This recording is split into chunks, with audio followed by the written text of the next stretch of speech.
remember when I came to Bombay, I was alone and struggling, and I did not have a platform like this.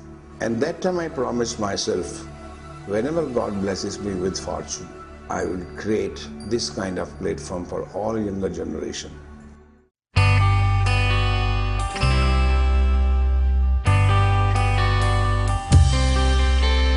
Today, I think India needs truly world-class institutes that will create graduates not just from India, but will attract students from around the world and put India on the world map for education in media.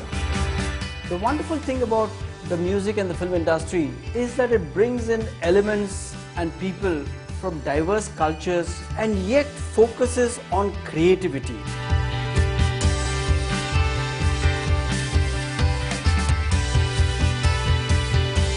My mandate as a Director of Outreach and Affiliations is to give all our students as much international exposure as possible. That can come in many ways.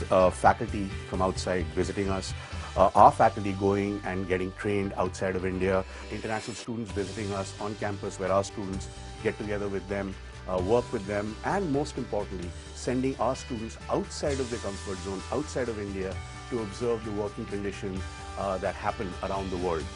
We feel that an international exposure at any level affords students an opportunity to broaden their mind, broaden their horizons, and in the end become better human beings and better filmmakers.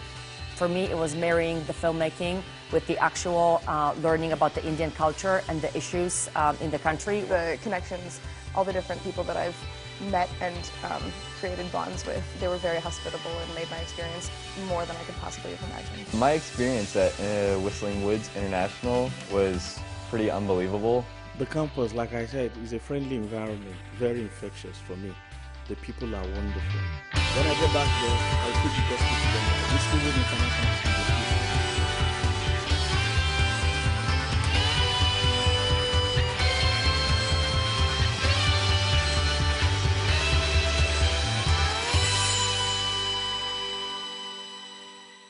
First, let me begin by thanking the organizers, Unity in Diversity, the World Civil Society India Chapter, the United Nations Alliance of Civilization, the Global Dialogue Foundation, the Shahani Group, and the Brahma Kumaris, and of course the NGO DPI, for giving me such a wonderful opportunity to speak in front of such esteemed people, and at such a wonderful occasion as this.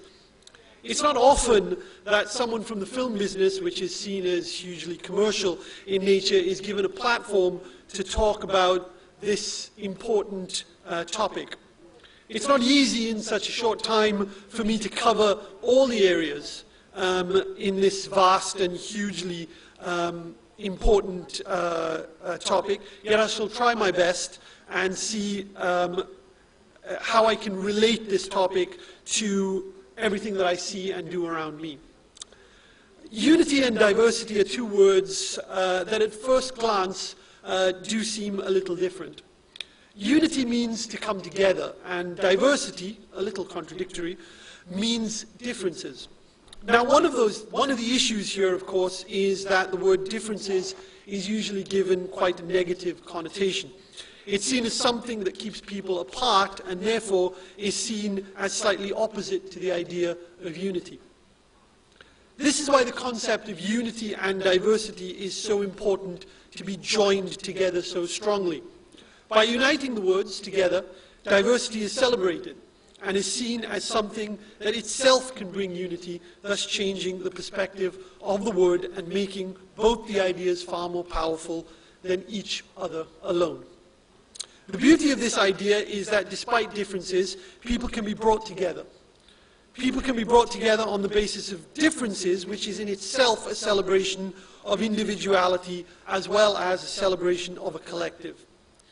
Everyone knows that all cultures and societies are different. Beliefs, traditions, religion, looks, art, culture, all can be vastly different depending on which part of this wonderful world you are from. However, what is indisputable is that even within all these differences, there are factors that unite us all together. Values, love, respect, harmony, and peace are something that, irrespective of any differences, are things that bind people together across the globe. It is these things that have shaped differing societies and bound them together since the dawn of time. Communication methods have been different.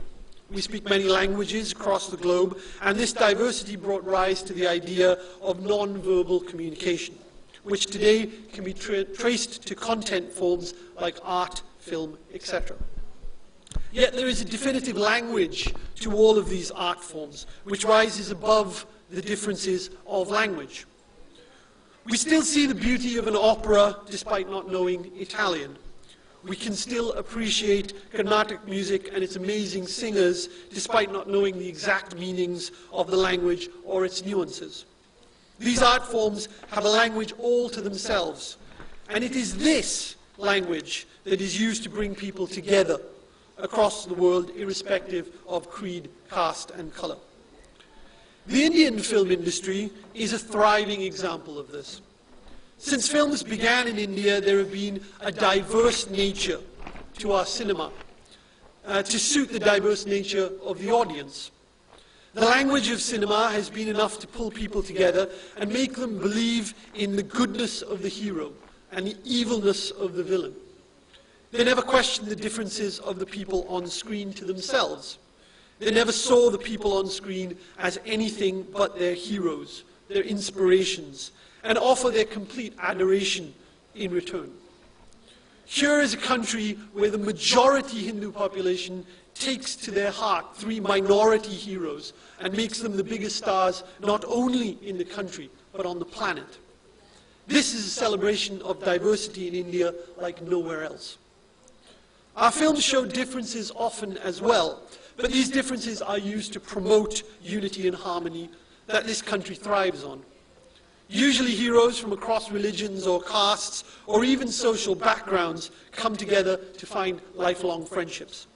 They celebrate each other's festivals, eat each other's food, and love each other's families as if they were their own.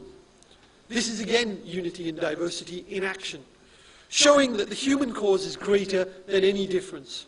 Our films usually show heroes throwing off these enshrined shackles to embrace their humanity and unite for a common cause. It's cliched, sure, but it's hugely powerful and hugely entertaining. The new age of our cinema has also thrown up its own thoughts on unity and diversity.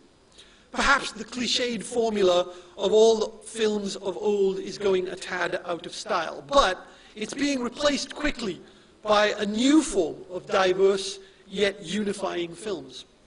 Here the diversity isn't just about cultures we come from, but it's also handling topics that differentiate us, like sexuality, disability, and others. I was lucky enough to be part of a film called Iqbal. And one of my main reasons for doing that film was to show that strongly, despite an obvious handicap, the protagonist was like all other young boys his age. The film brought us together in celebrating his spirit, despite us never having experienced the things that he had to. This was cinema bringing us all together, to educate that despite physical differences, people have similar aspirations and inspirations.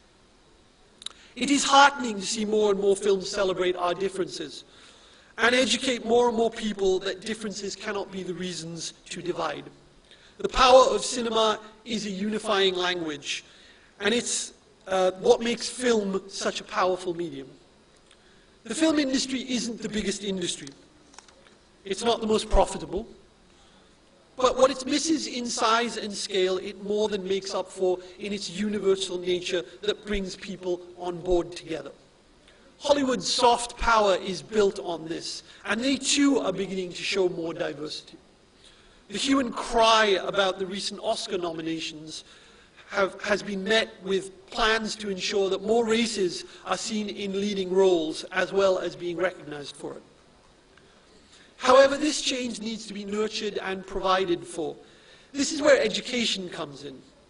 Luckily for me, I've had the opportunity to work at Whistling Woods International as well, and this experience has shown me firsthand how young people can be taught to be more socially aware around them, and how they find themes surrounding our differences and celebrate what makes us unique in turn brings us together. I've seen through their films how they are consistently ensuring that these themes are brought front and center. These are themes from friendships between children of different religions, relationships between people of different countries, and the acceptance of someone who has a different sexual orientation, as well as how people come together over the discovery of a physical illness or disability. I'm constantly amazed how maturely these young people see these issues without painting people into particular sections, without judgment or color. It gives me great hope for the next generation of our country, not just in film, but across all industries in all fields. Whistling Woods itself has had to learn to adapt to diversity. We've been blessed with one of India's best percentages of international students on our campus. Over 15% over the last 10 years, with students coming from as far away as Bermuda and as close as Vietnam. These students have lifted the environment at the school and have educated students and faculty alike that their novel take on their culture, as well as their new perspective on ours, it's truly wonderful to experience. The school is keenly involved with student exchanges with schools across the world, and this has led to cultural exchanges and greater learning and flexibility. One year we made a joint film with a Canadian university where our students spent 2 weeks in minus 20 degrees, and theirs spent 2 weeks here in 35-degree heat. The film was about a multiracial gay couple who found acceptance in Canada, yet when the Indian partner passed on, his Canadian partner came to Bombay to get closure with his parents' Indian family. It was an experience as well as a film that touched all involved and opened everybody's mind a little wider.